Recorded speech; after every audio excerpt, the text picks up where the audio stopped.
तव गुरु पद पदुम परागा बंदाव गुरु पद पदुम परागा सुभाष सरस अनुरागा सूरज सुभाष सरस अनुरागा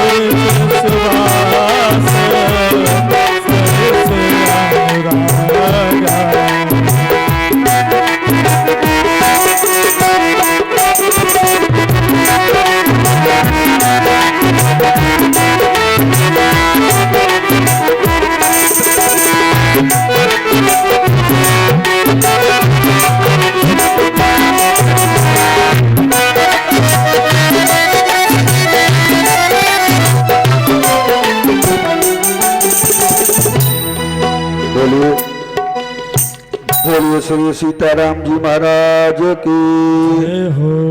पवन सुत हनुमान की जय हो। पूज्यपाद गोस्वामी तुलसीदास जी महाराज की जय जय हो। सनातन धर्म की जय हो। इष्ट देवता की जय हो। स्थान देवता की जय हो। कुल देवता की जय हो। ग्राम देवता की जय हो। वास्तु देवता की जय हो। बस्ती नगर की जय हो। सब संतन की जय हो। बोलो हर हर महादेव।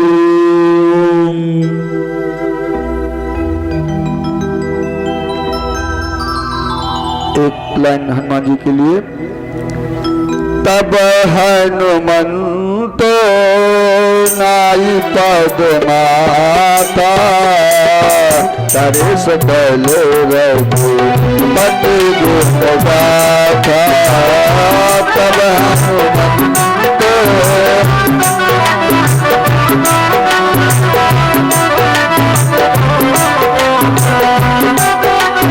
गाथा। तब हनुमंतो नाई पद माता। तब हनुमंतो नाई पद माता कहे सकल रघुपति गुण गाथा। तब हनुमंतो नाई पद माता कहे सकल रघुपति गुण गाथा।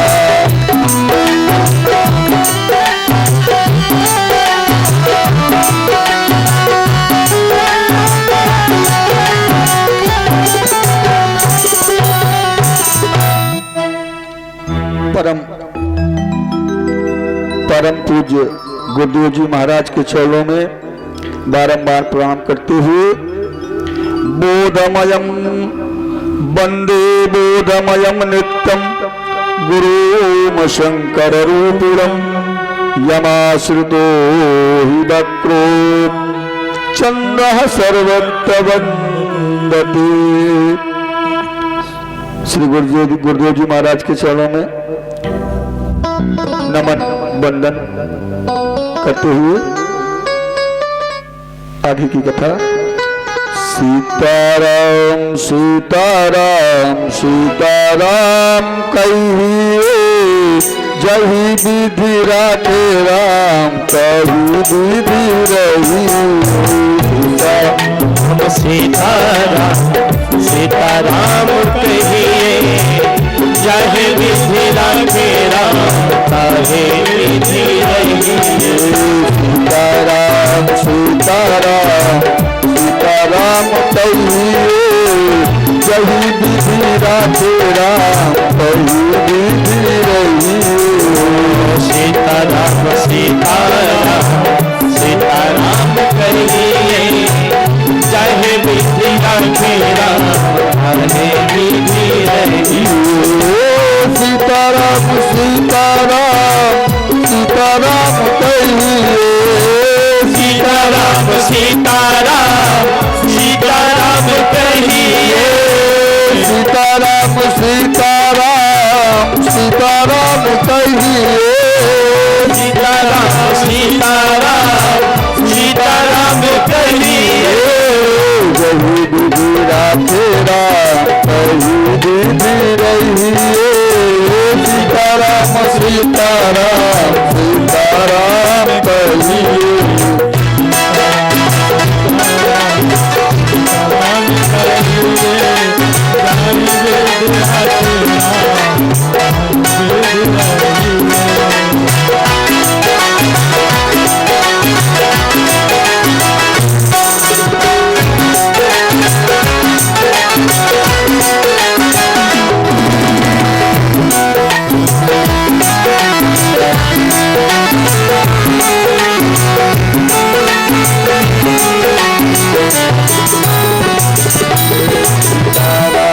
सीताराम सीताराम कहिए जही विधि तेरा कही विधि रहिए सीताराम सीताराम सीताराम कहिए जाहि विधि तेरा काहे विधि रहिए सीताराम सीताराम सीताराम कहिए सीताराम सीताराम सीताराम कहिए सीताराम सीताराम सीताराम कहिए जही विधि तेरा कही विधि रहिए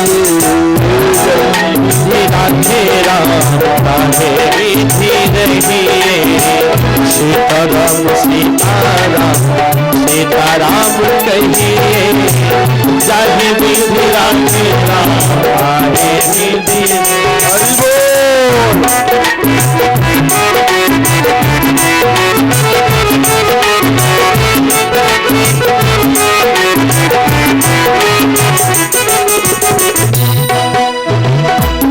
आप सब लोग ताली बजाएं और फुल मस्ती में झूमें सीताराम सीताराम सीताराम कहिए जही विधि तेरा कही विधि रहिए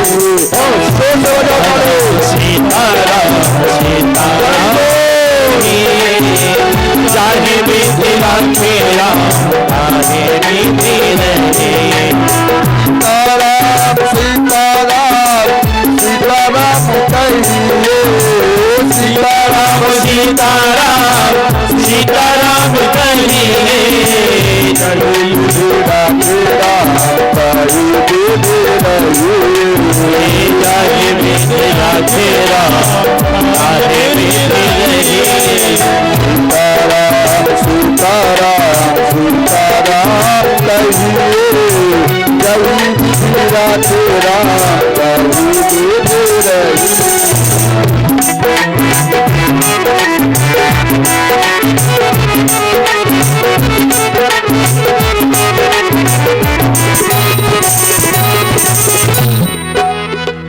बोलिए राघवेंद्र सरकार की।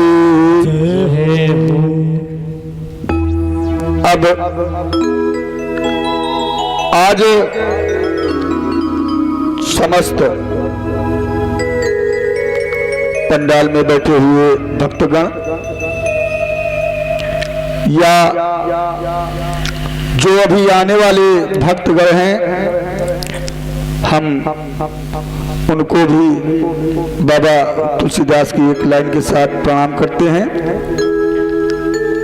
सिया राम मैं सब जग जानी, करहूं प्रणाम जोर जोग पानी।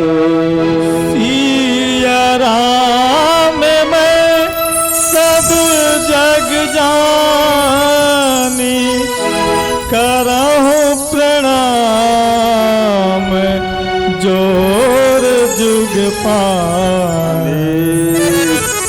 इसके बाद हम आगे की कथा की तरफ चलते हैं। कल कथा का पहला दिन था, समय बहुत ज्यादा हो गया था, जिसके लिए बहुत छोटी सी कथा करके श्री गणेश करके खत्म कर दिया गया था। अब कल रामचरितमानस का महात्मा और बाबा तुलसीदास जी की लिखित छंद, दोहा, चौपाई, सोठा तक ही बता पाए थे। भैया ये कुंभ मास चल रहा है। बहुत से भक्तगण तो इस वक्त संगम में जा भी रहे हैं, स्नान भी कर रहे हैं, स्नान करके वापस भी आ रहे हैं। थोड़ा सा राम का नाम लेकर जो मर जाएंगे वो अमर नाम दुनिया में कर जाएंगे।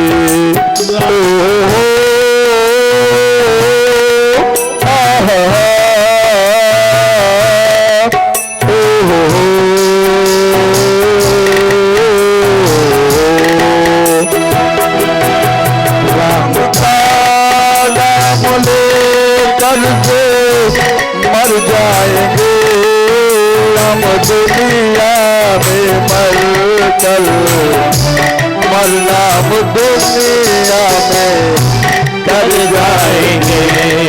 राम का नाम लेकर जो मर जाएंगे वो अमर नाम दुनिया में कर जाएंगे।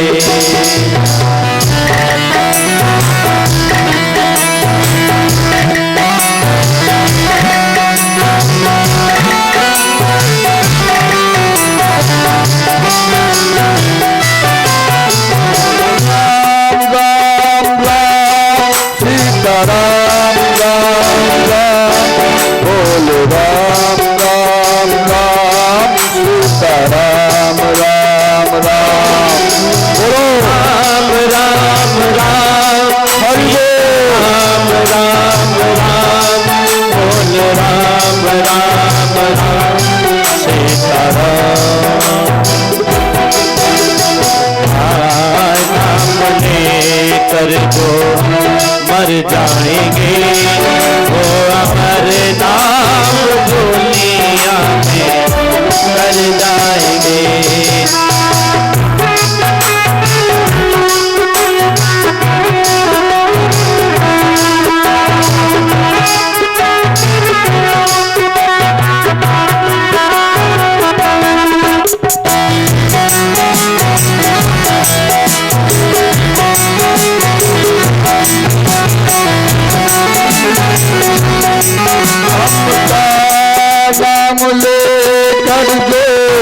मर जाएंगे वो अमर नाम दुनिया में कर जाएंगे। राम का नाम लेकर जो मर जाएंगे वो अमर नाम दुनिया में कर जाएंगे। राम का नाम लेकर जो मर जाएंगे वो अमर नाम दुनिया में कर जाएंगे। राम का नाम लेकर जो मर जाएंगे वो अमर नाम दुनिया में कर जाएंगे।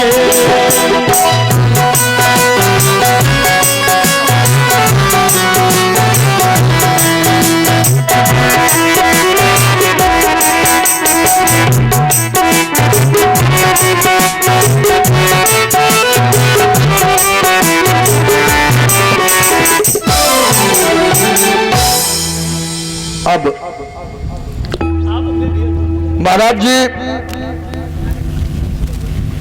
कथा आगे बढ़ाते हुए रामचरितमानस में 4 श्लोक हैं। भैया ध्यान दीजिएगा, रामचरितमानस में 4 श्रोता हैं और 4 वक्ता हैं। कितने वक्ता हैं भैया? 4 श्रोता हैं और 4 वक्ता हैं।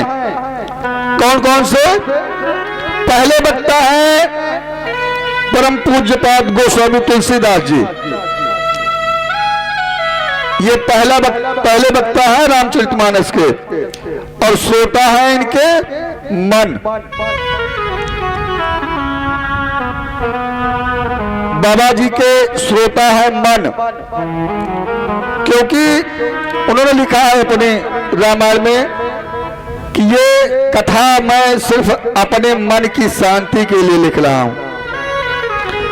तो वक्ता तो हुए गोस्वामी तुलसीदास जी और श्रोता हुए उनके मन। और भैया ये है प्रथम घाट,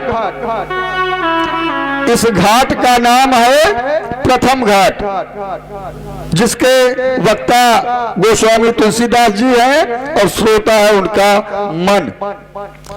दूसरे श्रोता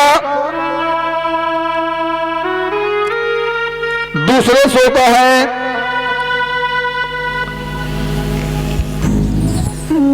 भैया याज्ञवल्क्य जी। दूसरे वक्ता है याज्ञवल्क्य जी और उनके श्रोता है ऋषि भारद्वाज मुनि, जो प्रयागराज संगम में निवास करते हैं। तो दूसरे वक्ता याज्ञवल्क्य जी और श्रोता ऋषि भारद्वाज जी। और इस घाट का नाम है करम घाट, इस घाट का नाम है करम घाट। और यहाँ तीसरे वक्ता है भगवान भोलेनाथ,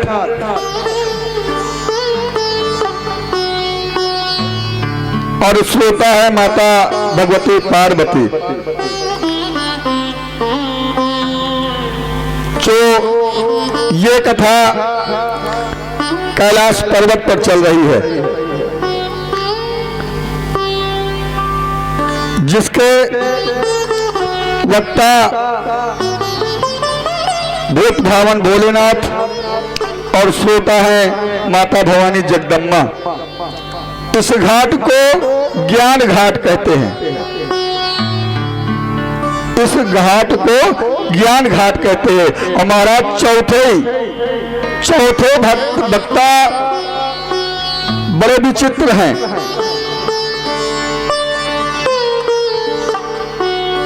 चौथा घाट है नीलगिरी पर्वत,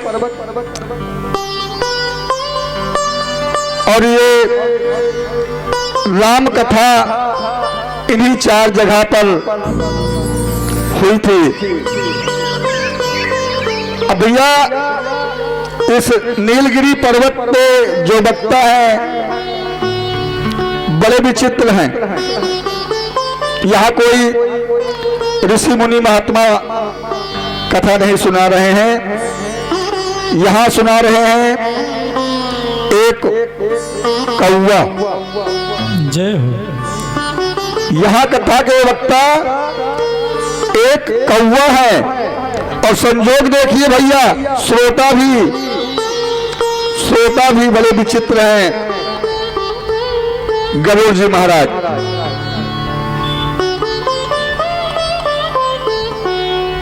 वक्ता जो कौवा है, जिनका नाम काग भुसुंडी जी महाराज है, और श्रोता है गरुड़ जी महाराज, जो भगवान नारायण के वाहन हैं। ये है चौथा घाट। भैया ये कोई साधारण घाट नहीं है। पक्षीराज गरुड़ को नैकट्य रोग लग गया था, नैकट्य दोष। पक्षी राजगरुड़ को नैकट्य दोष लगा था। एक बार जब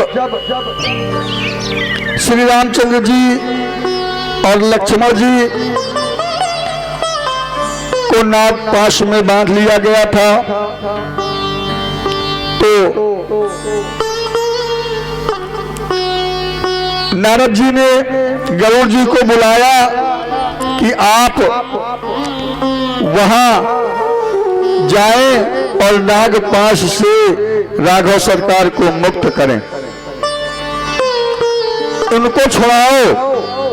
तब गरुड़ जी आए और उन्होंने राम लक्ष्मण को नागपाश से तो खोल दिया, परंतु खुद बंध गए। कहां बन गए भैया? भ्रम में। गरुड़ जी महाराज नागपाश से तो खोल दिया भगवान राम और भैया लखनलाल को, लेकिन खुद फंस गए, खुद बन गए भ्रम के बंधन में। अगर ये अब सोच रहे हैं मन में गरुड़ जी महाराज की, अगर ये ब्रह्म है, भगवान है, पर मेरी समझ में एक बात नहीं आ रही कि अगर ये भगवान है, ये ब्रह्म है, तो फिर नागपाश में कैसे फंस गए, कैसे बन गए? भैया ये भगवान क्यों ना है? ये क्यों ठाकुर के राजकुमार हैं, क्यों छत्री के राजकुमार हैं? कोई छत्री का लड़का है ये? महाराज गरुड़ जी का मन भ्रमित हो गया और जब भगवान पर संदेह कर गए तो मोह बंधन में बंध गए।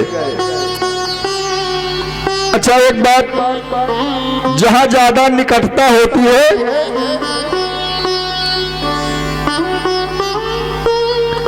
जहां ज्यादा निकटता होती है वहां दोष भी ज्यादा होते हैं। जहां पे ज्यादा निकटता होती है वहां पर दोष ज्यादा होते हैं। महाराज किसी ने राम से पूछा कि आप तो रावण को वहीं साकेत धाम में बैठे बैठे मार सकते थे, तो पृथ्वी पर आने की क्या आवश्यकता पड़ी? पृथ्वी पर क्यों आए? तब राम ने कहा कि हम रावण को तो वहीं से मार सकते थे, हम रावण को मारने नहीं आए हैं। हम रावण को मारने के लिए नहीं आए हैं, हम तो अपने भक्तों के दर्शन को आए हैं। वन वन में जाकर राघव जी ने सबको दर्शन दिया, प्रभु ने वन में जा करके सबको दर्शन दिया। अच्छा भैया एक बात और, गांठ बांध लिया। एक बात और, गांठ वहां गरुड़ भगवान ने वहां पर संदेह व्यक्त किया और रामचरितमानस में कहा गया है कि भैया भगवान की परीक्षा ना लिया जाए, भगवान की परीक्षा ना ले, प्रतीक्षा करें। भगवान की परीक्षा नहीं बल्कि प्रतीक्षा करनी चाहिए। एक बात,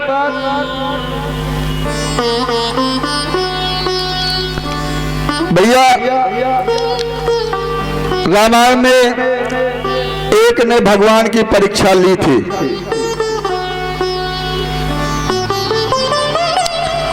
तो उसकी नाक और कान दोनों कट गए। कौन है जानते हो? शूर्पनखा। शूर्पनखा वही एक ने रामायण में शूर्पनखा, और वो क्या बन गई? नक्कटू। लक्ष्मण ने उसके नाक कान काट दिए, तब वो बन गई नक्कटू। और वही एक बात और सामने आई कि किसी एक ने रामायण में भगवान की प्रतीक्षा भी की थी।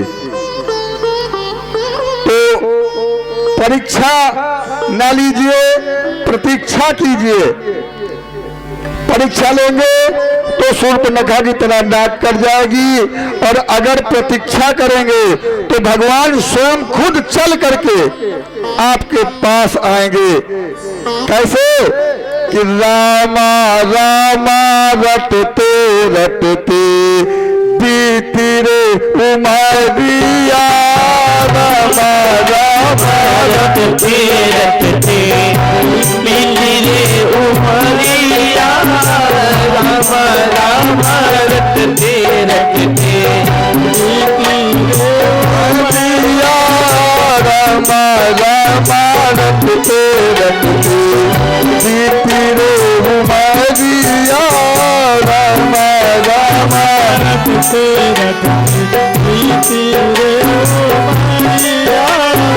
रघुकुल नंदन कब आओगे, रघुकुल नंदन कब आओगे, सबरी की दुआरिया, रामा रामा रटते रटते बीती रे उमरिया, राम राम रटते रटते बीती रे उमरिया।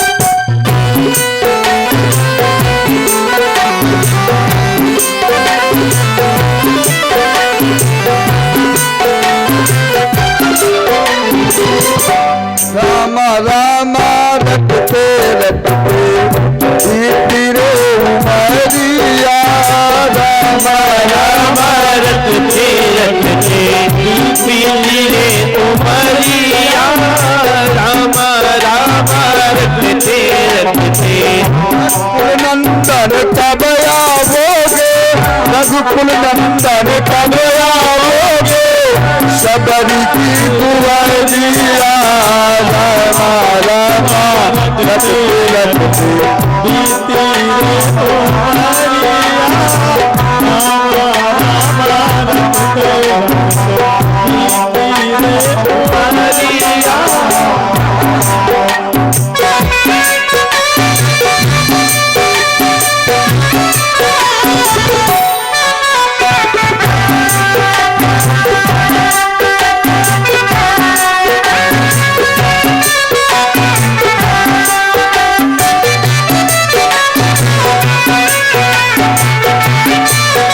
हरि बोल।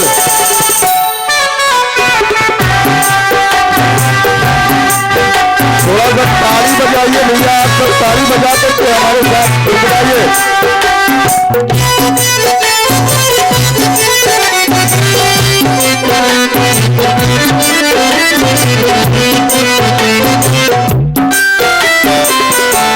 सबरी दिल्ली की जाई भजन भाव नहीं जानू रे, मैं सबरी दिल्ली की जाई।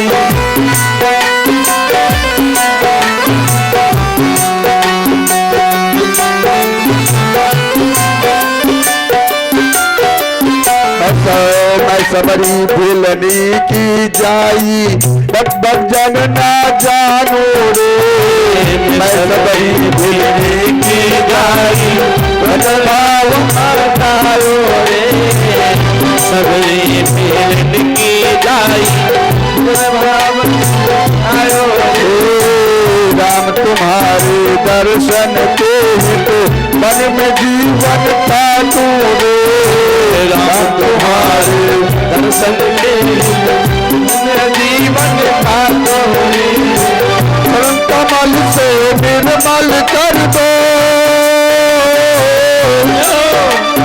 चरण कमल से निर्मल कर दो सबरी की झोपड़िया रामा रामा रटते रटते तुम्हारी रामा रामा रटते रटते तुम्हारी रघुकुल नंदन कब आओगे रघुकुल नंदन कब आओगे की डगरिया रामा रामा रटते रटते तुम्हारी रामा रामा रटते रटते तुम्हारी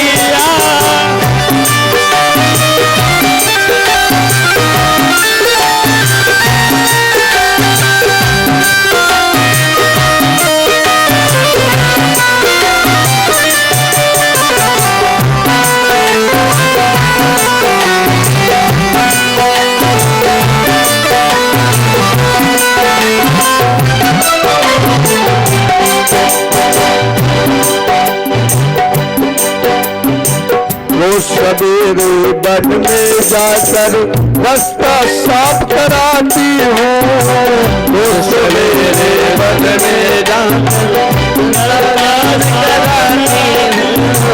वो सवेरे वन में जाकर रास्ता साफ कराती हूँ सवेरे वन में जाकर रास्ता साफ कराती हो अपने प्रभु के खातिर वन से चुन चुन कर फल लाती हूँ अपने प्रभु के खातिर वन से चुन चुन फल को लाती हो अपने प्रभु की खातिर वन से चुन चुन कर फल लाती हूँ अपने प्रभु के खातिर वन से चुन चुन कर फल लाती हूँ मीठे मीठे मीठे बेरों से भर लाई मैं मीठे बेरों से भर लाई मैं अपनी डलारिया रामा रामा रटते रामा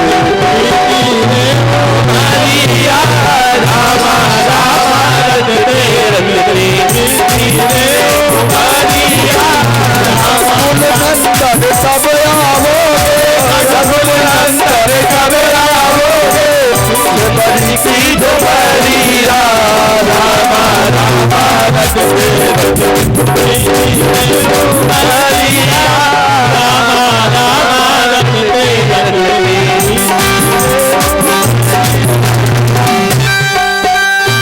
भैया साधक कहता है कि रामा रामा रटते रटते बीती रे उमारिया रामा राम। भैया माँ सवरी ने प्रतीक्षा की तो राम आए नारद से प्रेरणा लेकर गरुड़ जी नीलगिरी पर्वत पर गए तब नारद जी कहते हैं तब ही हो ये सब संशय भंगा और जब बहुकाल करी सतसंगा तब ही हो ये सब संशय भंगा तब ही हो सब संशय भंगा बहुकाल करी सतसंगा करी सत्संगा।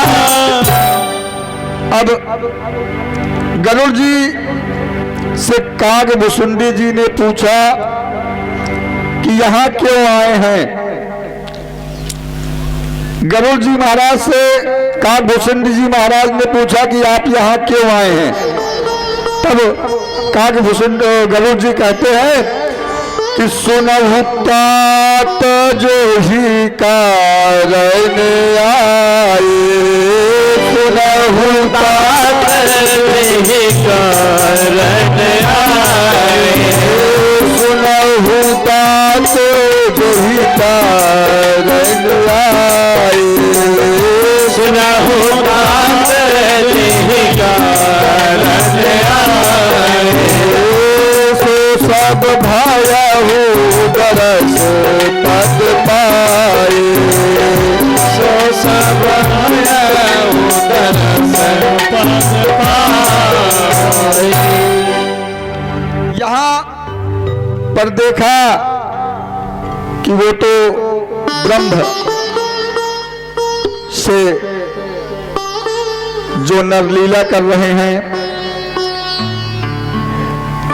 देखी परम पावन तब आश्रम, देखी परम पावन तब आश्रम, देखी परम पावन तब आश्रम, गयहु मोहि संशय नाना ब्रह्म।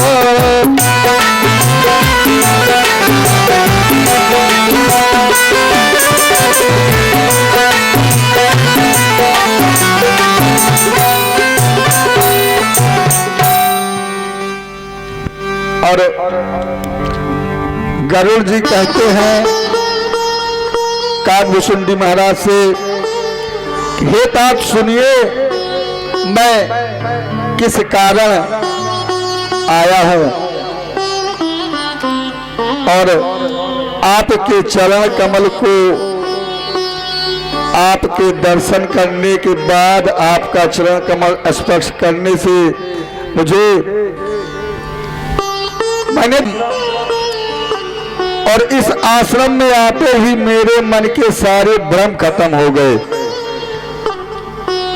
भैया गरुड़ जी को विश्वास हो गया कि ये परम ब्रह्म है, गरुड़ जी को विश्वास हो गया कि ये परम ब्रह्म है,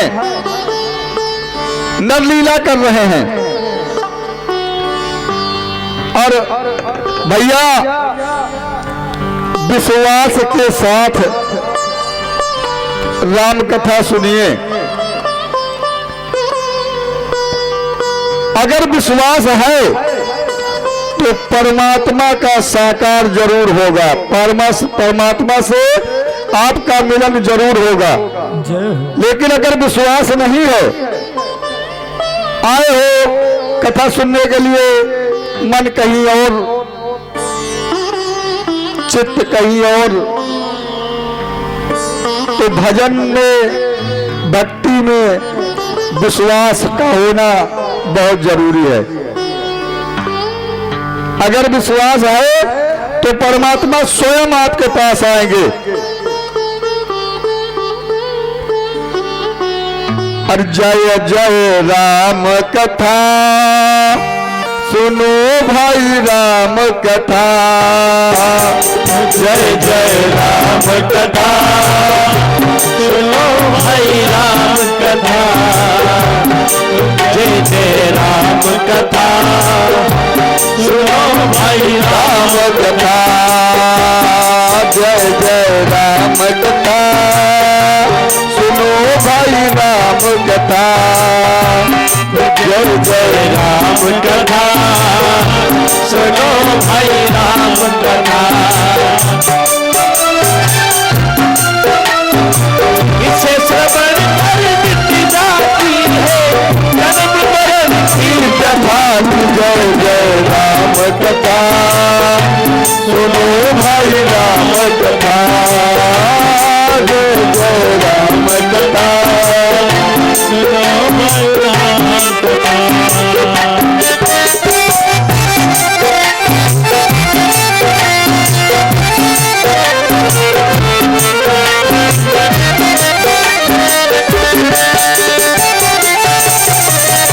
Thank you.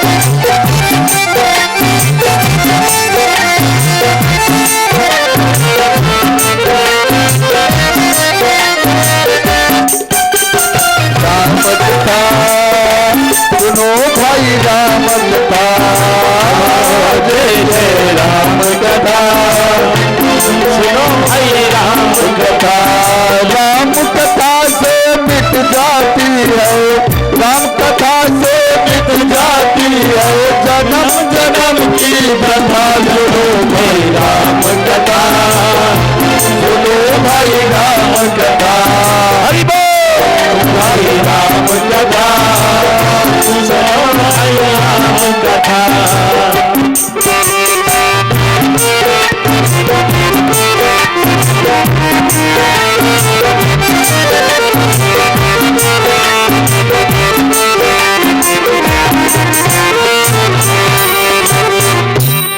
भैया रामचरितमानस कथा लिखी तो तुलसीदास जी ने,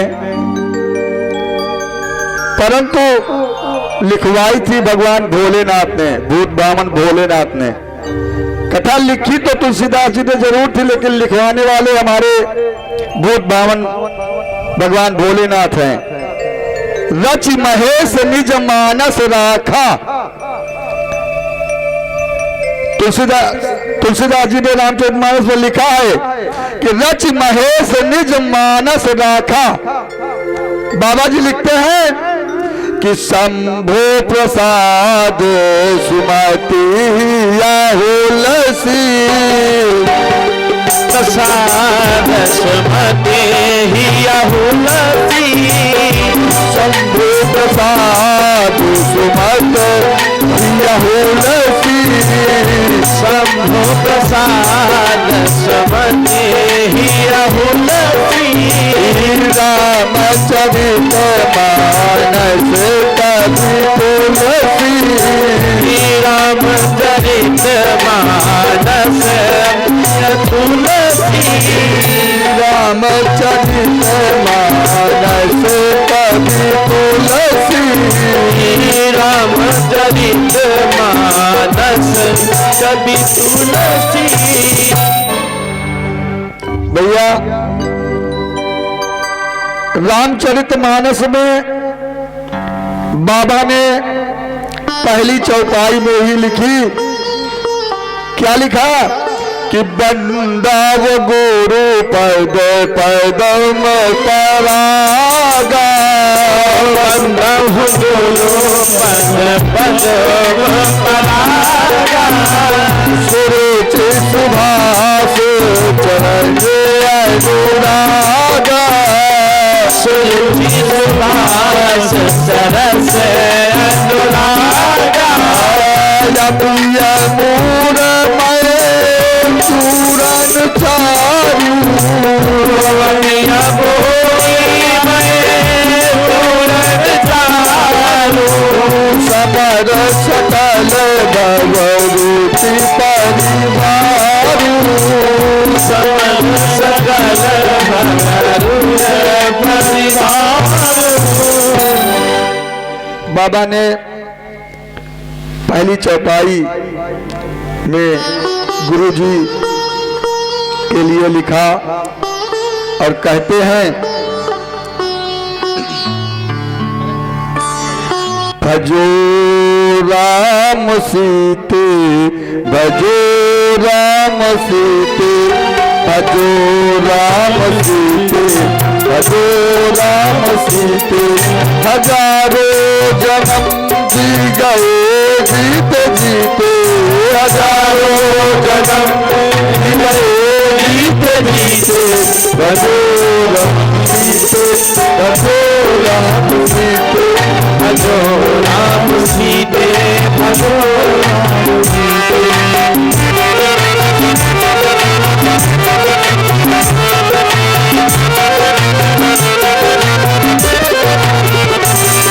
भजो राम सीते, भजो राम सीते, भजो राम सीते, भजो राम सीते। भैया तुलसीदास जी ने लिखा बंदव गुड़ पद पदम परागा, सूरज सुभाष सरिस अनुरागा। कहा कि मैं गुरु महाराज के चरणों की कमल रज की वंदना करता हूं, जो सूरज यानी सुंदर स्वाद, सुगंध तथा अनुराग रूपी रस से पूर्ण है। वो अमर मूल संजीवनी जली का सुंदर चूर्ण है, जो संपूर्ण भवरोगों के परिवार को नाश करने वाले हैं। ऐसे गुरुदेव के चरणों में प्रणाम करते हैं। आगे वर्णन करते हैं कि गुरुजी महाराज के चरणों के नखों की ज्योति मणियों के प्रकाश के समान है, जिसके स्मरण से ही दिव्य दृश्य उत्पन्न होती है। वो प्रकाश रूपी अज्ञान, वो प्रकाश अज्ञान रूपी अंधकार का नाशक है। उस प्रकाश के हृदय में आते ही निर्मल नेत्र खुल जाते हैं और राम रूपी मणि और माणिक गुप्त और प्रकट जो जिस खान में दिखाई देने लगते हैं। गुरु महाराज के चरणों की रज कोमल और सुंदर आंजन है, जो नेत्र दोष नाशक है। मैं उसी अंजन से विवेक रूपी नेत्रों को निर्मल करके श्री रामचरितमानस का वर्णन करता हूं। गुरुजी महाराज के संबंध में शास्त्रों ने बहुत कुछ कहा है, जैसे ढूंढे देश विदेश में घर हीरा की खान, सदगुरु बिन को खान की करवावे पहचान। आगे गोस्वामी तुलसीदास जी ने पृथ्वी के देवता ब्राह्मणों की चरण वंदना की है, जो अज्ञान अंधकार को दूर करते हैं। इसके पश्चात संतों की वंदना करते हैं।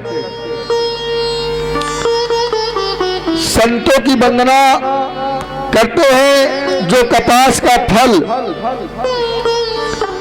नीरस और गुणमय होता है। संत का चरित्र भी नीरस यानी विषयासक्त से रहित होता है। कपास उज्जवल होने के कारण विशुद्ध है। कपास में गुण तंतु होते हैं, संत भी गुणों की खान होते हैं। और जैसे कपास वस्त्रों के रूप में आपके गोपनीय अंगों को ढकते हैं, उसी प्रकार संत स्वयं कष्ट सहकर दूसरे के छिद्र कष्टों का हरण करते हैं। तभी संत संसार में पूजनीय और वंदनीय होते हैं। और मेरा कोई ना सहारा बिन तेरे, गुरुदेव संवरिया मेरे। मेरा कोई ना सहारा बिन तेरे, गुरुदेव संवरिया मेरे। मेरा कोई ना सहारा बिन तेरे, गुरुदेव संवरिया मेरे। मेरा कोई ना सहारा बिन तेरे, गुरुदेव संवरिया मेरे।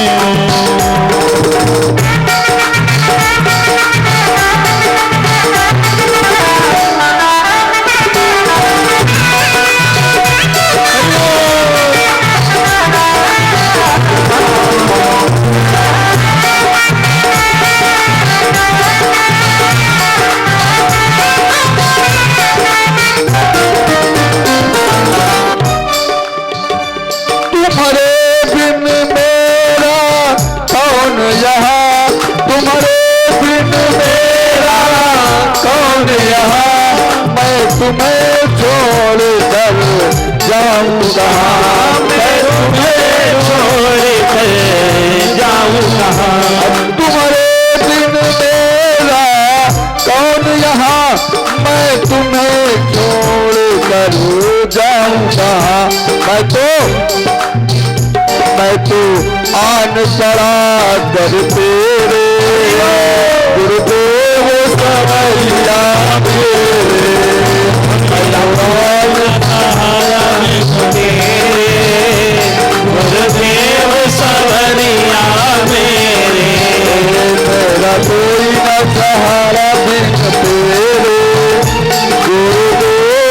सवरिया मेरे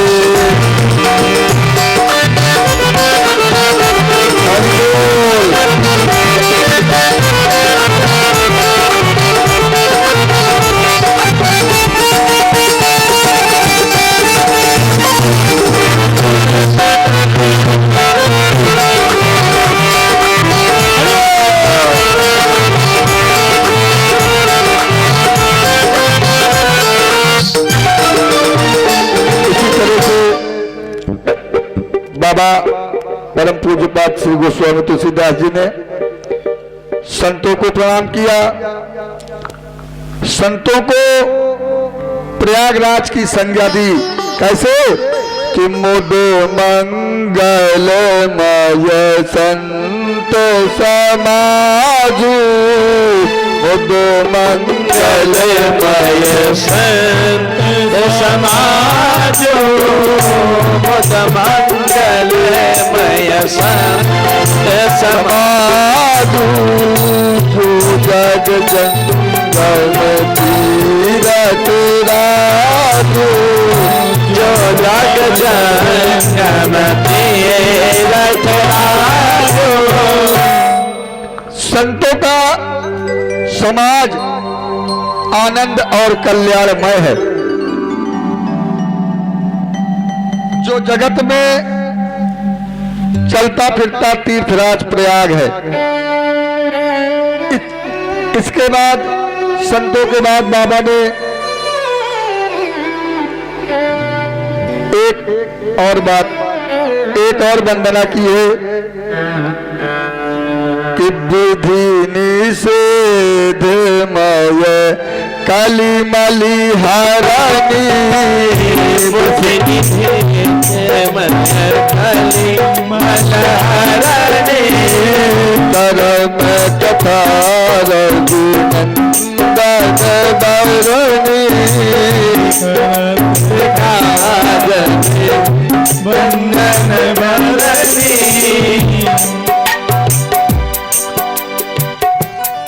जैसे बाबा ने कहा कि विधि निषेध, यह करो यह ना करो, यह करो यह ना करो रूपी कर्मों की कथा कलयुग के पापों को हरने वाली सूर्य तनया यमुना जी है और भगवान श्री शंकर जी हैं। कथाएं त्रिवेणी रूप से सुशोभित हैं, जो सुनते ही सब आनंद और कल्याणों को देने वाली हैं। संत रूपी समाज प्रयाग में धर्म में अटल में ही अक्षयवत है, शुभ कर्म परिकर है। ये प्रयाग सभी देशों में सभी समय सहज ही प्राप्त हो जाता है। आदर पूर्वक सेवन करने से क्लेशों का शमन करने वाला है। और संत तो भैया और बिन सत्संग विवेक न होई, बिन सत्संग विवेक न होई, राम कथा बिनु सुलभ न सोई, राम कृपा बिनु सुलभ न सोई। जैसे सत्संग के बिना विवेक नहीं मिलता, वैसे ही बिना श्री राम जी की कृपा, बिना श्री राम जी की कृपा व सत्संग सहज में नहीं मिलता। सत्संगति आनंद और कल्याण की जड़ है। संगत की बुद्धि प्राप्त, संगत की सिद्धि प्राप्त ही फल है और सब साधन तो फूल हैं। दुष्ट भी सत्संगत पाकर सुधर जाते हैं। जैसे पारस में स्पर्श होते ही लोहा सुहावना हो जाता है। प्रारब्धवश सज्जन यदि कुसंगति में पड़ जाते हैं तो वे भी सांप की मणि के समान हो जाते हैं। और वहां भी अपने गुणों का ही अनुसरण करते हैं, अर्थात सांप के विष का मणि के प्रकाश कल्ले के गुण पर कोई प्रभाव नहीं पड़ता। उसी प्रकार सज्जन दुष्टों के साथ में रहकर भी अपने ज्ञान का प्रकाश करते रहते हैं। संतों की महिमा का वर्णन किया। बाल्मीकि नारद घट जोनी, बाल्मीकि नारद घट जोनी, निज निज मुख ने कही निज होनी, निज निज निज होनी। जलचर खल चर नभचर नाना, जलचर खल चर नभचर नाना, जय जल चेतन जीव जहाना।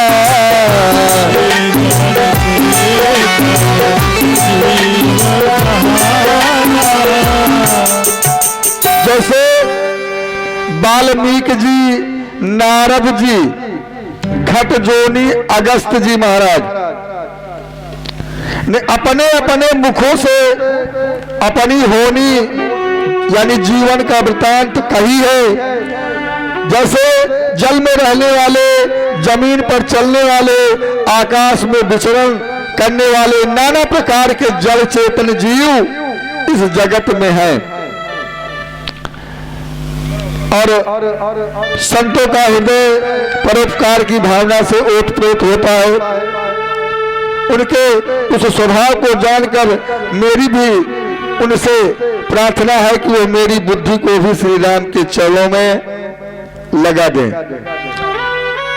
एक कथा आती है, जैसे एक मछली ने एक संत जी से कहा, हे महात्मा, मुझे प्यास लगी है, मैं प्यासी हूं। तब संत ने कहा कि तू प्यासी क्यों है, तू तो खुद पानी में ही रहती है। अब फिर भी प्यासी है और संत बोलते हैं कि जा उल्टी हो जा।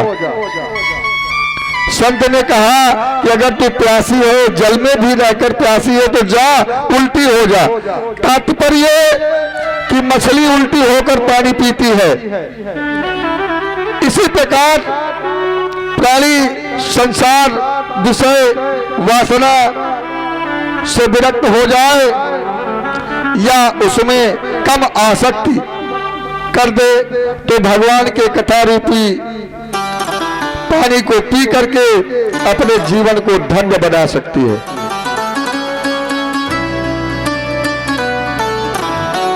फिर बाबा ने संतों के साथ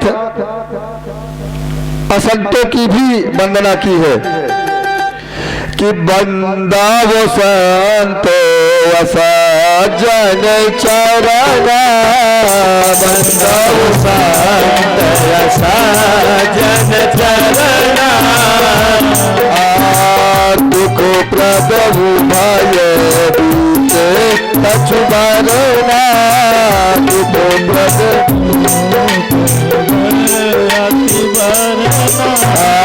बिछुरत के प्राण हर ले, बिछुरत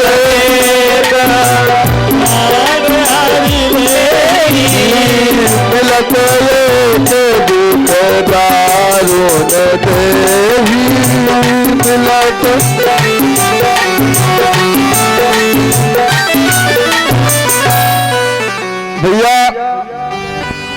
तुलसीदास जी ने संतों की वंदना की, महात्माओं की वंदना की, लेकिन साथ साथ असंतों की भी वंदना की।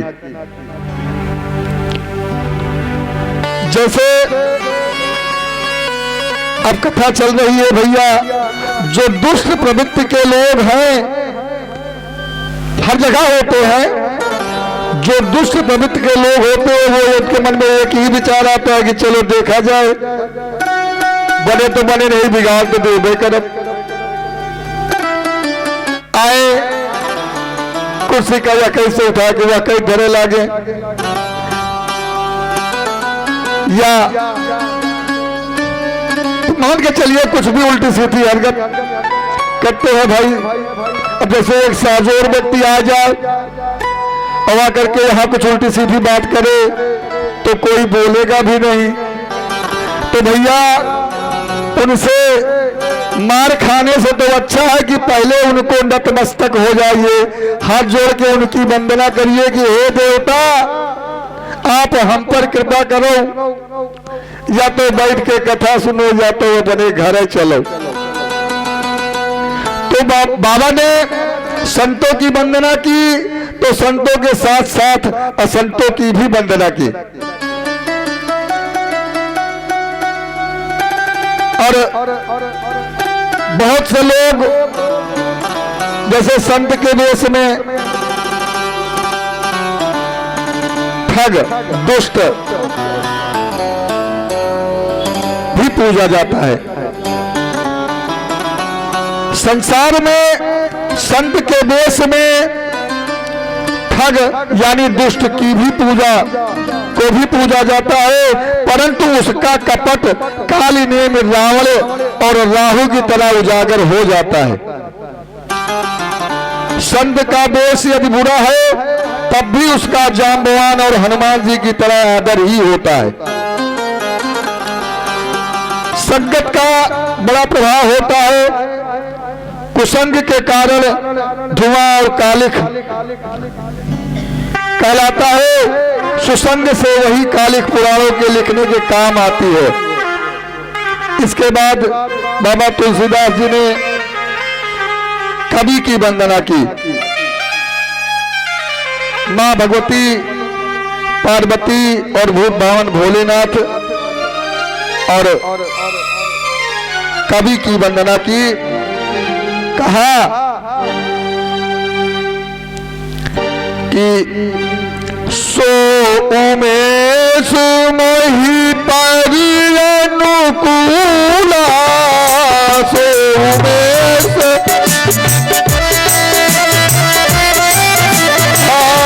उमेश मोहि परि अनुकूला, करहि कथा मुद मंगल मूला, करहि कथा मुद मंगल मूला। सुमिर शिवा शिवु पाई पसाऊ, परनऊ राम चरित चितलाऊ, परनऊ राम।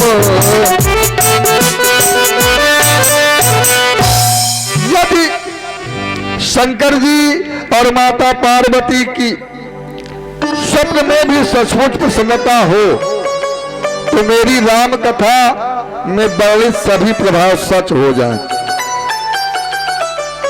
मैं अति पावन श्री अयोध्यापुरी कलि दोषों का नाश करने वाली श्री सरजू मैया, अयोध्या वासियों की, महाराज दशरथ की, जिन्होंने श्री राम से विलग होने पर अपने प्राण शरीर को तिनके की तरह त्याग दिया, मैं उनकी भी वंदना करता हूं। उसके बाद नाम की वंदना, नाम की महिमा बाबा ने बताई कि जपहि नाम जनवार तुम्हारी, मिटहि कुसंकट होई सुखारी। राम भगत जग चारि प्रकारा, सुकृति चारौ अनघ उघारा। यह तो चारों युगों और चारों वेदों में नाम का प्रभाव है, परंतु कलयुग में तो नाम राम को छोड़कर दूसरा कोई उपाय ही नहीं है। ब्रह्म के सगुण और निर्गुण दो स्वरूप हैं, दोनों की अथाह अकथनीय है, अनादि और अनुपम है, परंतु नाम दोनों से बड़ा है। जिसने अपने बल से दोनों को बस में कर रखा है, नाम और नामी में अंतर देखिए क्या है। राम एक तपस्वी तारी, राम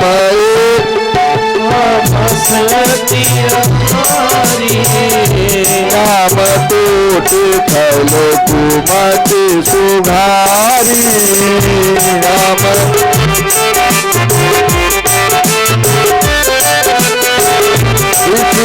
राम रुके तू सुताती, सहित से सुतो दीन विवाती, सहित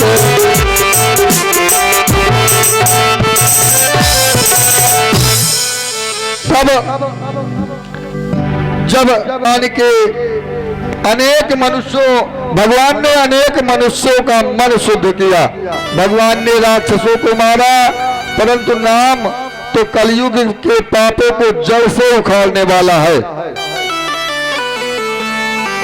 श्री राम श्री रघुनाथ जी ने तो सवरी जटायु आदि सेवकों को ही मुक्ति दी, परंतु नाम ने तो अनेकों दुष्टों का भी उद्धार कर दिया। राम जी ने सुग्रीव और विभीषण दोनों को ही अपनी शरण में रखा, परंतु उनके नाम ने तो अनेकों गरीबों पर कृपा की। अब हो कहावत सबहु कहत राम सहित उपहास, और साहिब सीतानाथ सो सेवक तुलसीदास। हे श्री राम जी, आपकी अच्छाई से सबका भला है, अर्थात आपका कल्याणकारी स्वभाव सबका कल्याण करने वाला है। यदि ये बात सत्य है तो तुलसीदास का भी सदा कल्याण ही होगा। और बाबा ने लिखा कि बुध विश्राम सकल रन रंजन, और राम कथा कलि कलुष विभंजन। राम कथा कलि पन्नग भरनी, और पुण्य विवेक पावन कहवरनी। राम कथा कलयुग में सब मनोरथों को पूर्ण करने वाली कामधेनु गाय है, सज्जनों के लिए सुंदर संजीवनी है, जन्म मरण रूपी भय को नाश करने वाली, और भ्रम रूपी मेढक को खाने के लिए सर्पणी भी है। श्री राम जी का सुंदर चरित्र चिंतामणि है, संतों की सुबद्ध रूपी स्त्री का सुंदर श्रृंगार है।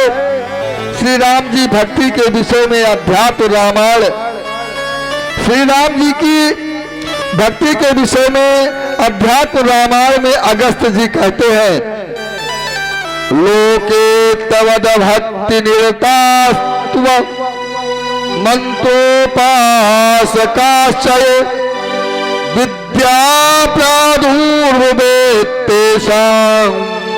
नेतरे सा कदाचन।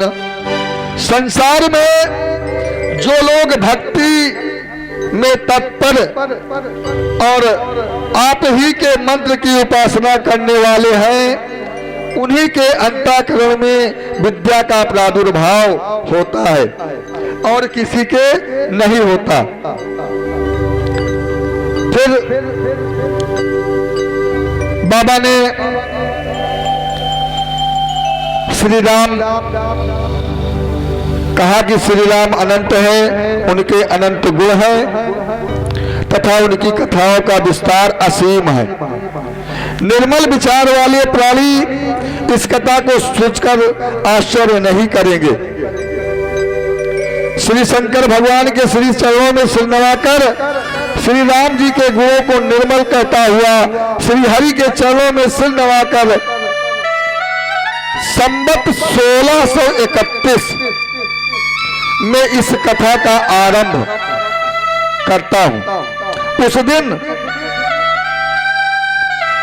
नवमी भौमी बारू मधुमासा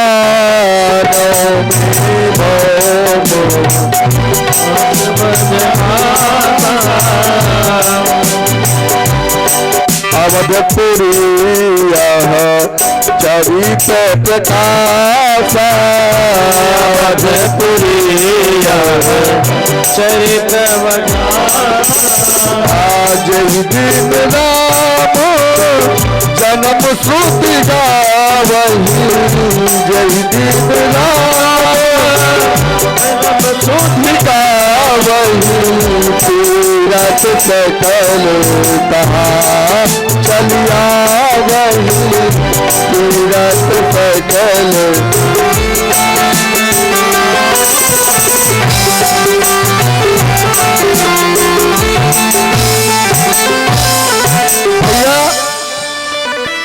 नवमी भौम बार मधुमासा चैत्र का महीना तिथि नवमी दिन मंगलवार को श्री अयोध्या जी में यह चरित्र प्रकाशित हुआ, जिस दिन श्री राम जी का जन्म होता है। वेद कहते हैं कि उस दिन सारे तीर्थ श्री अयोध्या जी में चले आते हैं। रामचरित मानस को कानों से सुनते ही शांति मिलती है। इसमें 7 कांड की इस मानस की 7 सीढ़ियां ज्ञान रूपी नेत्रों से देखकर मन प्रसन्न हो जाता है। अर्थ, धर्म, काम, मोक्ष, ये चारों ज्ञान विज्ञान विचार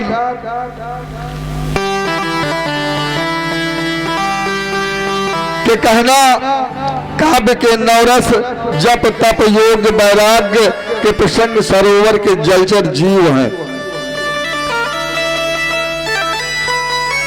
वाल्मीकि रामायण में वाल्मीकि जी ने लिखा है, ए पठंत सदाख्यानम भक्तया श्रवन्ति ये नरा गंगा स्नानात् गुणम तेषां संजायते फलम। कथा में जो रोमांच होता है वही वाटिका है, बाग और वन है। जो सुख होता है वही सुंदर पक्षियों का विहार है। निर्मल मल ही माली है जो प्रेम रूपी जल से सुंदर सुंदर नेत्रों से सींचता है। और जो लोग इस चरित्र को सावधानी से गाते हैं वो इस तालाब के चतुर रक्षक हैं। जो आदर पूर्वक सुनते हैं वो सुंदर मानस के अधिकारी देवता हैं। जो दुष्ट और विषयी है वे अभागे बगुले और कौवे हैं। जो इस सरोवर के पास इसलिए नहीं आते क्योंकि इसमें घोंघे मेढक शेवाल के समान विषम रस की कथाएं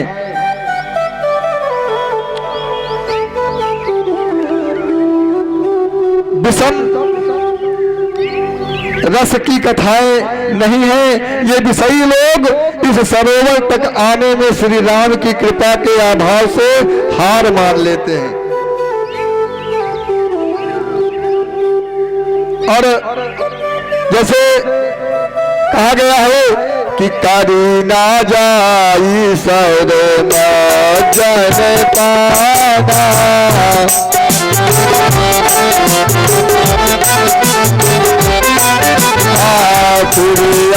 वही समेत अभिमाना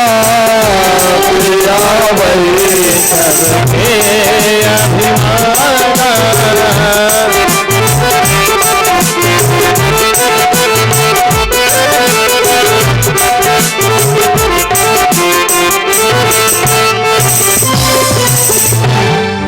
भैया उससे उस सरोवर स्नान और उसका जलपान तो किया नहीं जाता, वो अभिमान सहित लौट आता है।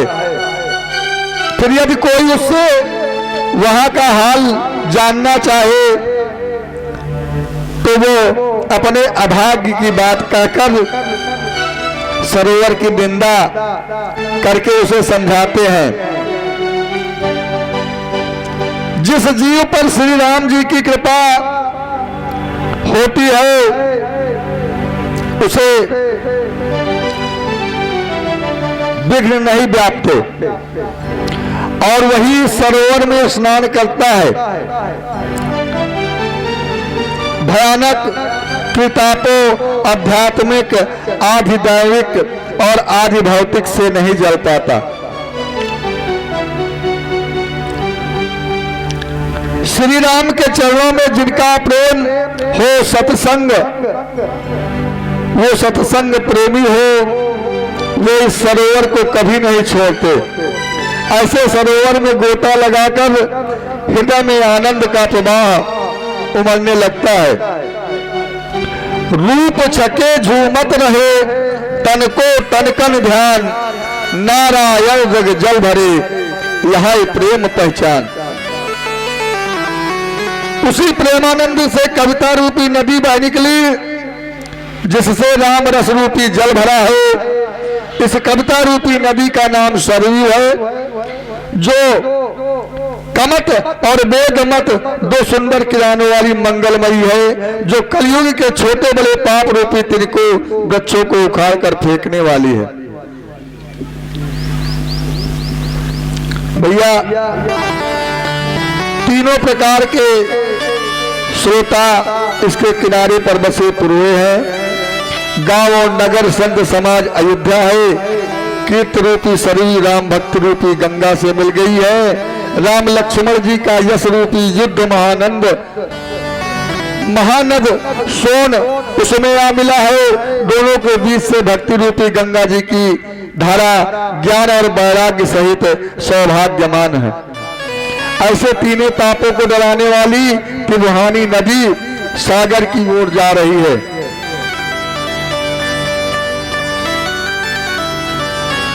भैया जी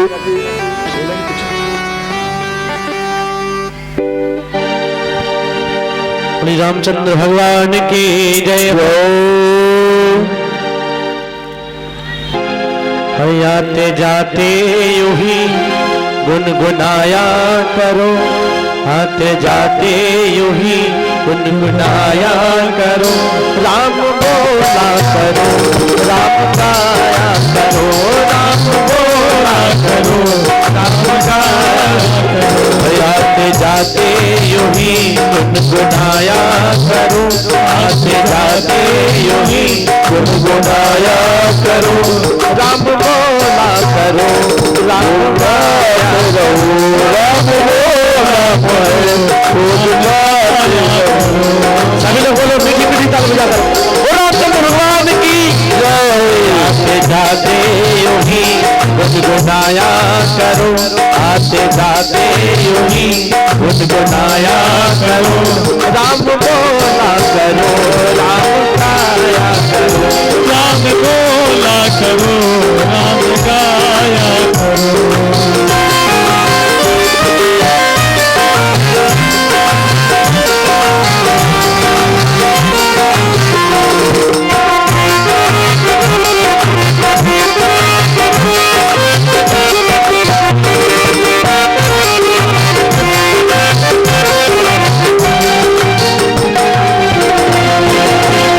रिश्ता रखते हो जैसे तुम संसार से, रिश्ता रखते हो जैसे तुम संसार से। मोहब्बत बंधा है जैसे परिवार से, मोहब्बत बंधा है जैसे परिवार से। और थोड़ा उससे भी रिश्ता निभाया करो, थोड़ा उससे भी रिश्ता निभाया करो। राम बोला करो, राम गाया करो, राम बोला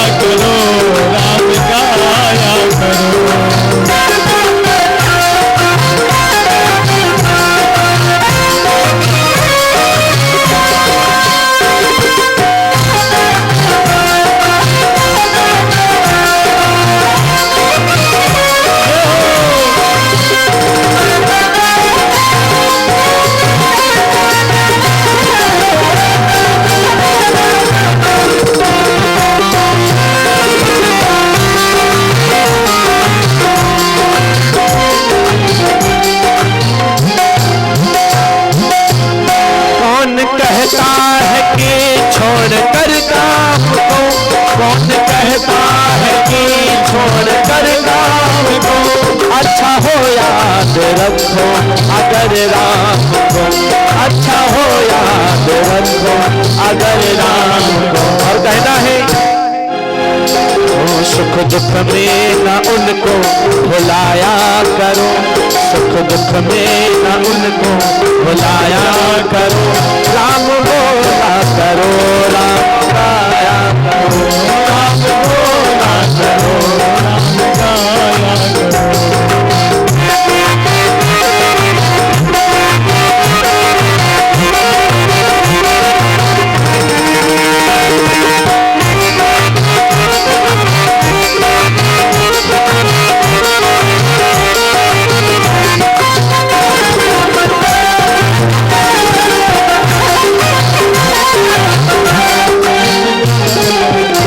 कहना है लास्ट पंक्ति में, जिंदगी है तो यूं ही निकल जाएगी, जिंदगी है तो यूं ही निकल जाएगी, शान शौकत की दुनिया उजड़ जाएगी, शान शौकत की दुनिया उजड़ जाएगी।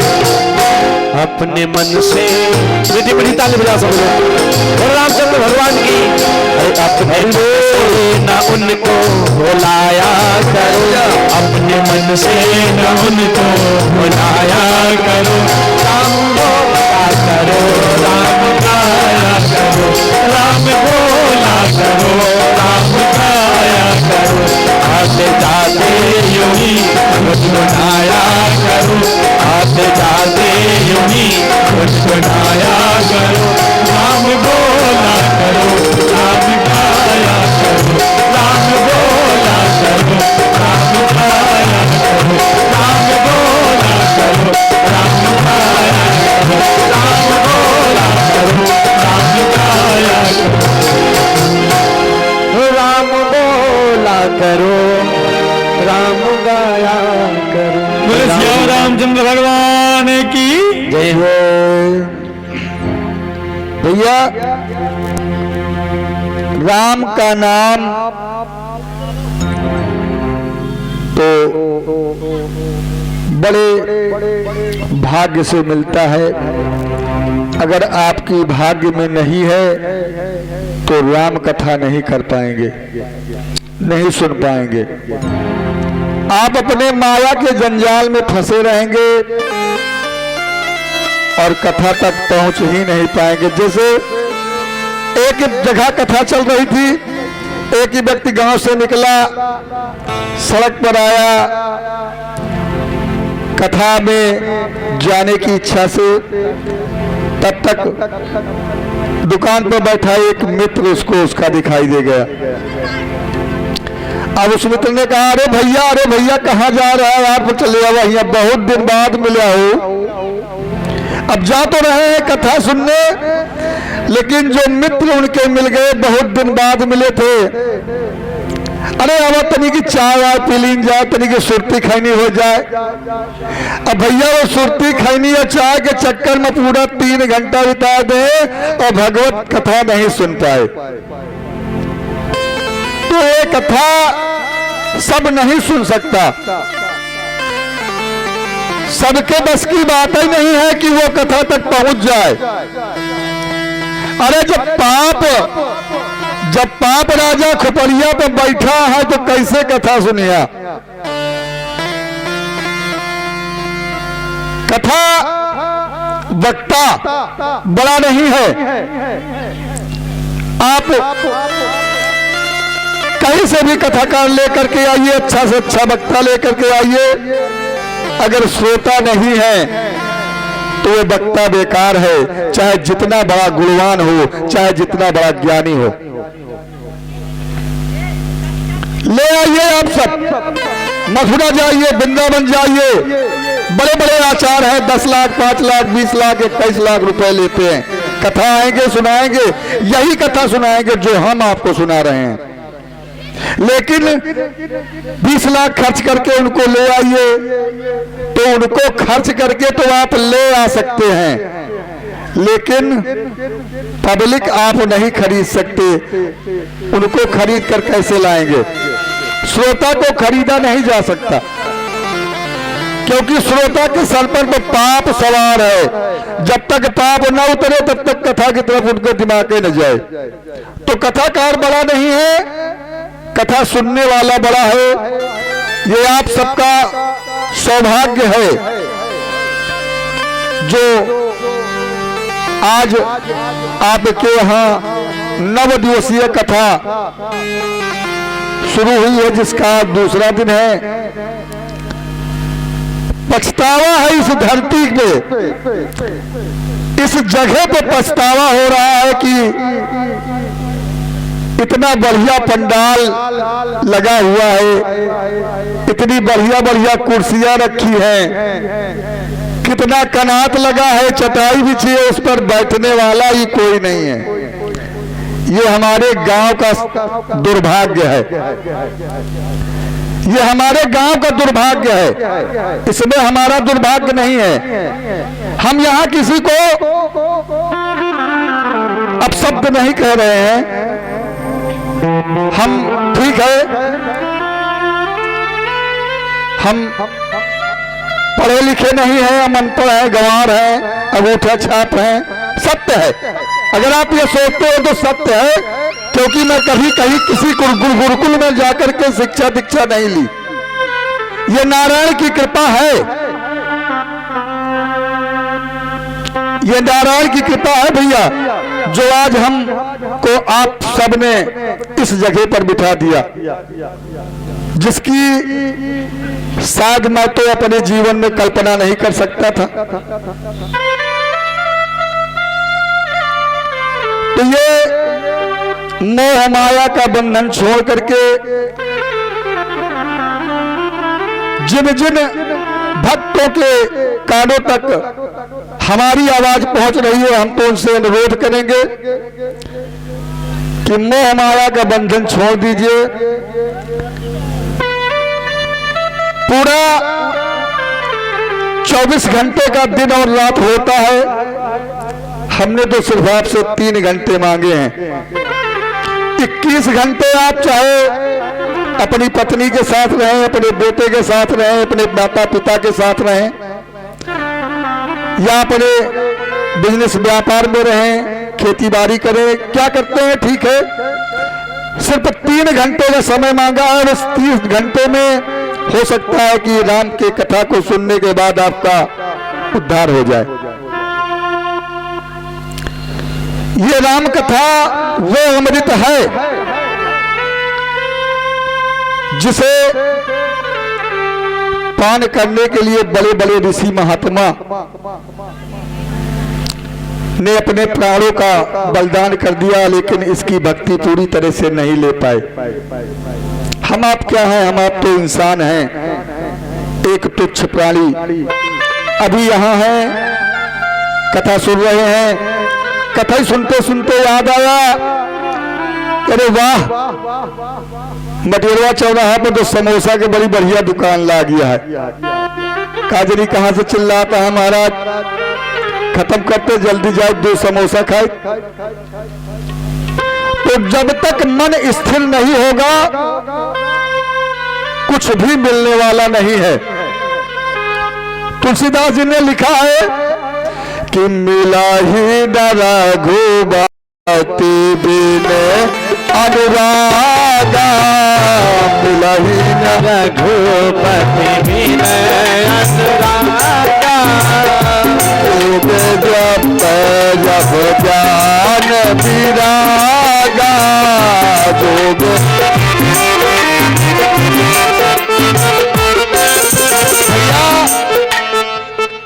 बिना प्रेम के रघुनाथ जी नहीं मिलते। आप मन से भगवान को प्रेम से भगवान को पुकारोगे तो अवश्य मिलेंगे, क्योंकि भगवान कहीं गए नहीं हैं,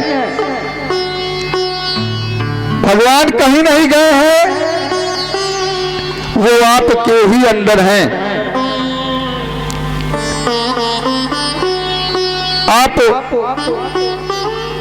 मन से उनका स्मरण करिए। वो आपके ख्वाब में आकर, आपके सपनों में आकर के आपकी समस्या का समाधान बताएंगे। ये अपनी सोच है भैया, क्योंकि उन नारायण की कृपा हम पर हुई है, मैं ये जान रहा हूं, मैं मानता हूं। अगर उनकी कृपा न होती तो हम आज इस मंच पर न होते। मंच की बात तो जाने दीजिए, हम आपके सामने बोलने की हमारी हिम्मत नहीं होती।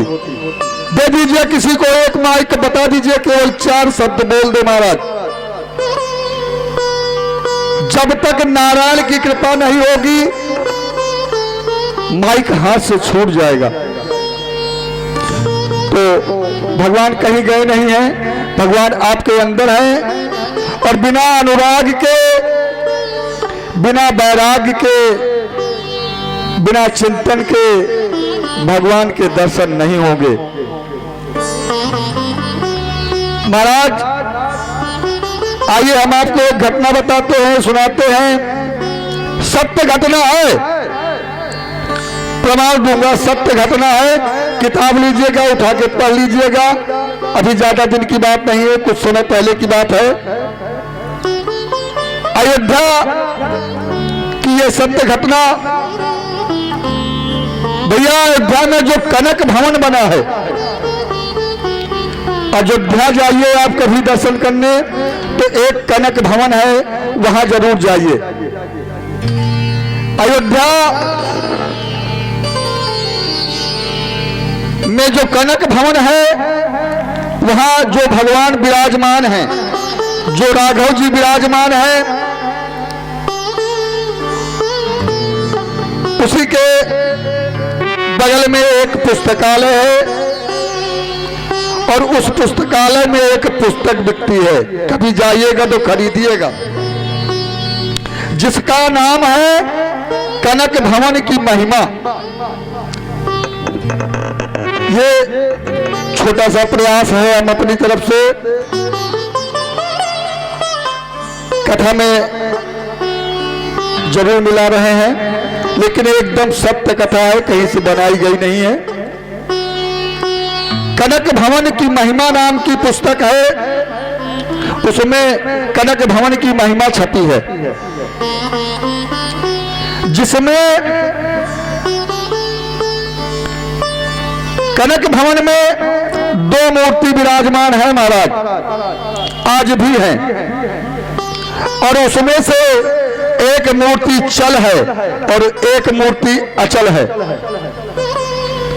एक मूर्ति है जो रोज भ्रमण में जाती है, पूरे अयोध्या जी का भ्रमण करती है, और एक मूर्ति वहां स्थापित है, वो अचल है, वो कभी चलती फिरती नहीं है। 2 मूर्तियां हैं वहां पे विराजमान है, जिसमें एक चल है और दूसरी अचल है।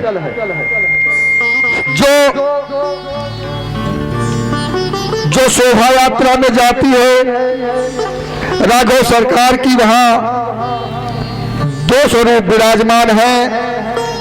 एक कनक भवन में रहता है और दूसरा स्वरूप अवध की गलियों में घुमाए जाते हैं। भैया उसी से संबंधित कथा है। कनक भवन की देखरेख टीकमगढ़ के जो नरेश थे, राजा थे, उन्हीं की देखरेख में कनक भवन का सारा कामकाज चलता था। आज भी उनका वंशज वहां की व्यवस्था देखता है। और इनके वंशज जहां भी हैं, क्योंकि टीकमगढ़ अब राजा का राज्य तो खत्म हो गया है, लेकिन जो भी इनके वंशज जहां कहीं भी हैं, बॉम्बे में है या राजस्थान में है, जहां कहीं भी है, वहां से आज भी अनुदान की जो राशि पहले से चली आ रही है कनक भवन की देख रेख के लिए, वो आज भी वो लोग उसको पूरा करते हैं। महाराज कुछ दिन या महीना या साल कह लीजिए, जो भी कुछ दिन पूर्व की घटना है। टीकमगढ़ के महाराज ने चल मूर्तियों के लिए, जो मूर्ति शोभा यात्रा के लिए जाती थी, चल मूर्तियों के लिए एक रथ दिया, एक रथ दिया और एक घोड़ी भेज दिया।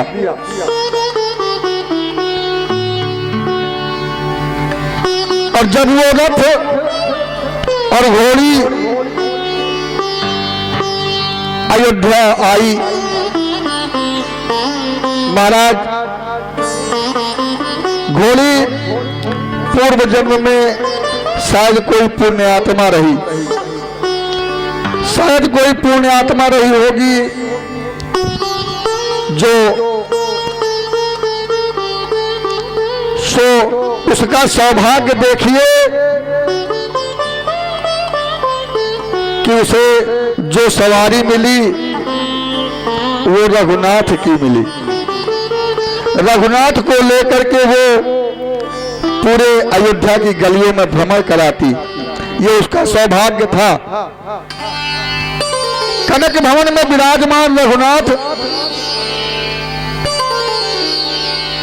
जी जो थे, उनको रोज अवध का भ्रमण करवाती थी, और वो इतनी धर्मात्मा थी कि ठाकुर जी की डेहरी के सामने रोज अपना सर झुकाती थी। कोई महात्मा अगर उसके बगल से निकल जाए तो वो अपना सर झुका लेती थी। ये सत्य घटना है भैया, ये सत्य घटना है महाराज, कुछ दिन पहले की ही बात है। आरती सुबह शाम हुए तो वो आंसू बहाने लगे और वो वहां प्रेम पूर्वक रहकर एकादशी का व्रत भी करती थी। जब एकादशी आता था तो वो जो घोड़ी टीकमगढ़ के राजा ने भेजा था, एकादशी के दिन वो कोई भी अन्नाहार नहीं करती थी, केवल सरयू जी का जल पी करके ही रहती थी। चारा भूसा नहीं खाती थी, केवल सरयू जी का जल पी करके अपने व्रत को पूर्ण करती थी। संतों ने उसका इतना प्यार भरा भाव, प्यारा भाव देख करके उसका नामकरण कर दिया। जो अयोध्या के संत महात्मा पुजारी जो भी थे, उसकी ऐसे भाव को देख करके, उसके ऐसे भाव को देखकर उसका नामकरण किया और उसका नाम रखा श्यामा जी। उसका नाम श्यामा जी रख दिया। अब श्यामा जी महाराज रहने लगी खुशी के साथ। कुछ दिन बाद श्यामा जी को बुढ़ापा आ गया। कुछ समय बाद श्यामा जी को बुढ़ापा आ गया, वृद्धपन आया, जवानी गई। पूरे जीवन भर राघव सरकार की सेवा की। उसने राघव जी को अपने रथ पर बैठाकर अपने नगर रोज घुमावे। और जब बुढ़ापा आया तो मंदिर के जो मैनेजर जिसको बोलते हैं, ने विचार किया अपने मन में, जब घोड़ी बूढ़ी हो गई है, इसकी जगह दूसरी घोड़ी का प्रबंध किया जाए। वहां के जो व्यवस्थापक थे, आज की भाषा में मैनेजर मान लीजिए या जो भी मान लीजिए, जो वहां का व्यवस्थापक था, जो वहां का मेन कर्मचारी था, उसने अपने मन में सोचा जो घोड़ी तो बूढ़ी हो गई है, अब इसकी जगह कोई दूसरी घोड़ी लानी चाहिए, दूसरी घोड़ी की आवश्यकता है। एक काम करते हैं,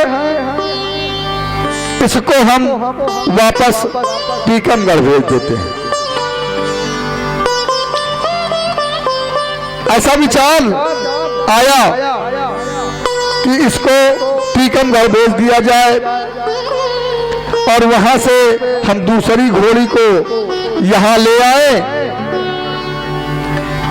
महाराज, पहले तो मोबाइल का जमाना था,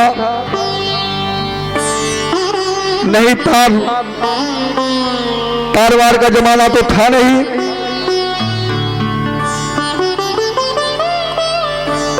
और तारपत्र का तो जमाना था।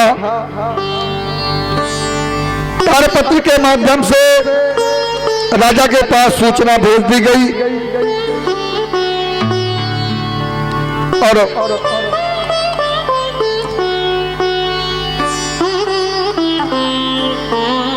तब राजा ने वहां से खबर भेजी कि रेल के डिब्बे से बुक करवा करके उसे भिजवा दो ट्रस्ट के पैसे द्वारा। जो मंदिर का ट्रस्ट है, उस ट्रस्ट के पैसे के द्वारा आप एक ट्रेन का डिब्बा बुक कर लीजिए और उसे भिजवा दीजिए। अब मैनेजर ने बिना विचार किए स्टेशन के मास्टर के पास गया और पूरा वाकया बता दिया, जिसका भैया एक घोड़ी है जो वृद्ध हो गई है, जिसका नाम श्यामा है, उसको यहां से झांसी पहुंचाना है। स्टेशन पहुंचाना चाहते हैं, वहां से राजा जी अपनी व्यवस्था करके टीकमगढ़ बुलवा लेंगे। महाराज, टीकमगढ़ बुंदेलखंड का एक जिला है। स्टेशन मास्टर तैयार हो गया, घोड़ी का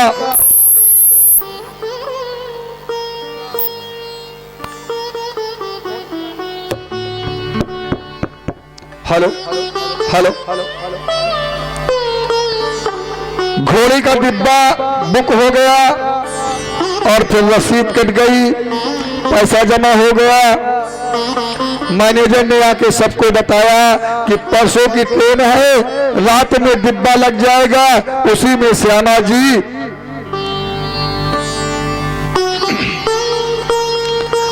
श्यामा जी को बिठा देना है। रात को झांसी जाने वाली गाड़ी में डिब्बा जोड़ दिया जाएगा और वो डिब्बा लेकर चली जाएगी और घोड़ी चली जाएगी। अनायास भैया,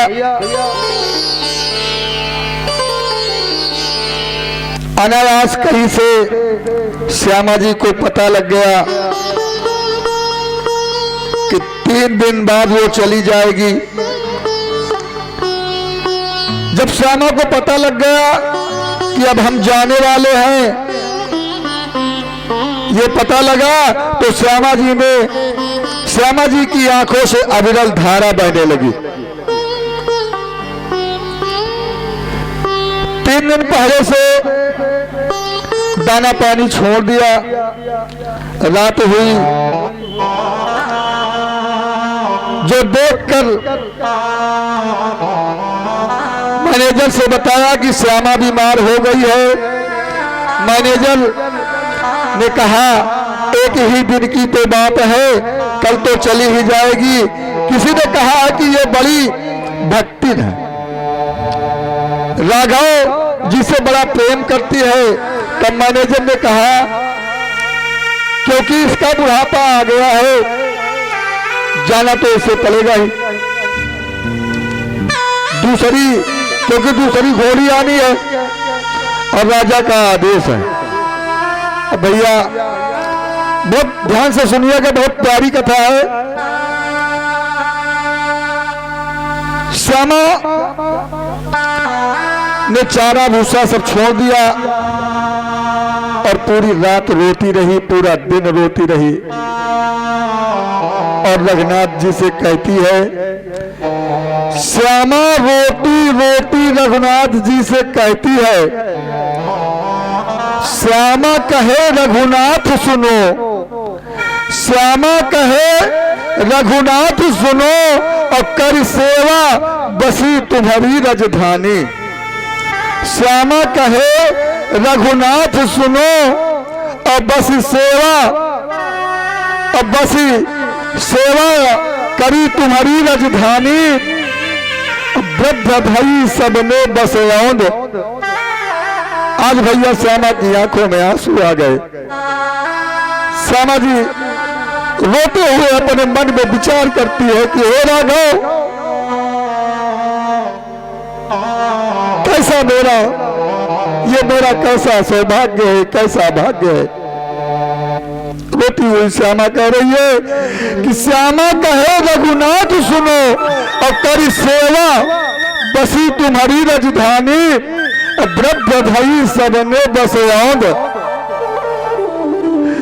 वृद्ध भाई सबने बसौंद, छुड़ावो की तुमने हठ ठानी।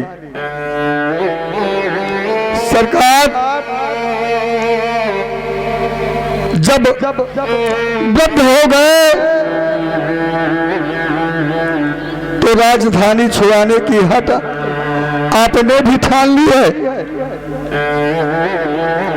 और कहते कहते श्यामा रोने लगी। बात सुनी जबते तबते,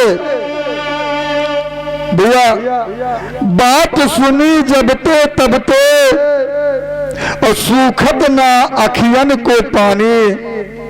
और श्यामा कहे रघुनाथ सुनो और कर सेवा बसी तुम्हारी राजधानी, कर सेवा बसी तुम्हारी राजधानी। आज 3 दिन हो गया भैया, श्यामा ने न कुछ खाया है और न कुछ पानी पिया है, एकदम दुबली पतली सी हो गई।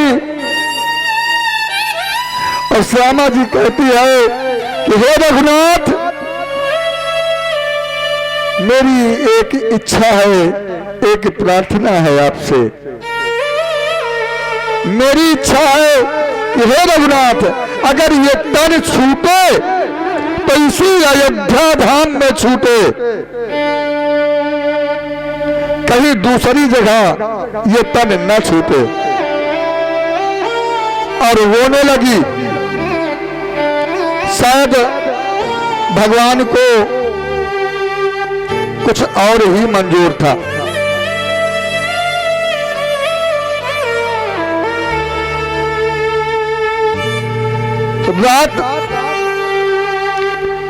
रात गुजर गई। 2 दिन से कुछ खाया नहीं था, बूढ़ी दुबली हो गई थी, पेट सूख के चिपक गया था। पानी रखे तो पिए ना, अन्न रखे तो खाए ना, एकदम रोए जाए।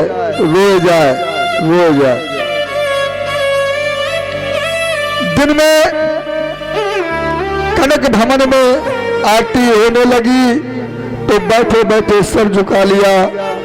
और श्यामा कहती है, नाथ धाम से जुड़ा जो नाता, नाथ धाम से जुड़ा जो नाता, वो न कभी भी छूटे। एक लाल सा यही जिया में देह अवध में छूटे, देह अवध में छूटे। ऐसा करके श्यामा रोने लगी। आज श्यामा की आंखों से अविरल आंसू बह रहे हैं, जैसे सरयू का जल।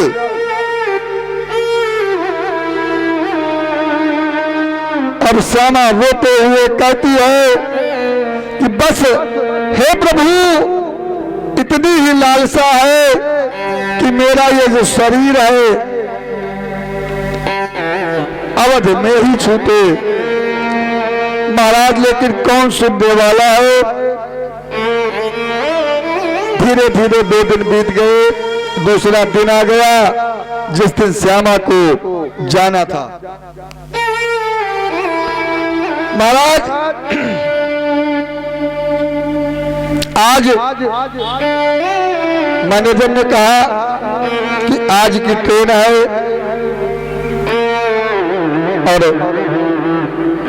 आज की ट्रेन है, इसे ले जाओ। अवध के कर्मचारी ने श्यामा के गले में एक मोटी सी रस्सी डाल दिया और उसके नाथ को पकड़ा। श्यामा बैठी रो रही थी। सोचे अपने मन में शायद भगवान कोई लीला ही कर दे, हमें ना जाना पड़े, और कहे अवध की गलियन में पड़ी रहे दिन रैन, अवध की गलियन में पड़ी रहे दिन रैन, और यदि नाथ छुआएंगे धाम तो कैसे कटेगी रैन, कैसे कटेगी रैन। सोचे जाए रोते जाए, सोचे जाए रोते जाए, ऐसी भक्त थी श्यामा। भैया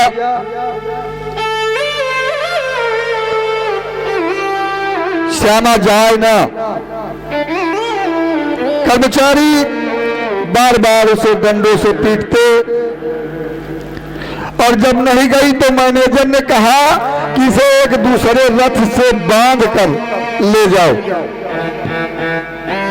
श्यामा घिसटने लगी और सोचे कि मन से हुई उदास, मन से हुई उदास, तन से भई कमजोर, असुवन भर भर आंख में देखे कनक भवन की ओर, देखे कनक भवन की ओर।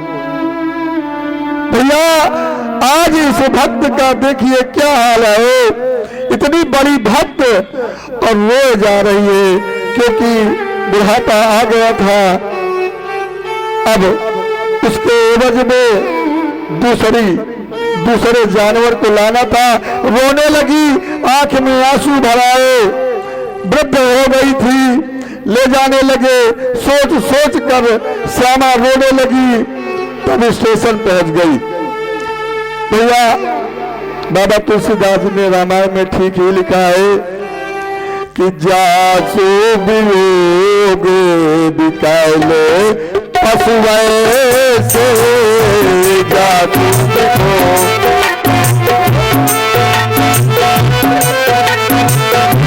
जासु वियोग बिकाले पशुए से जासु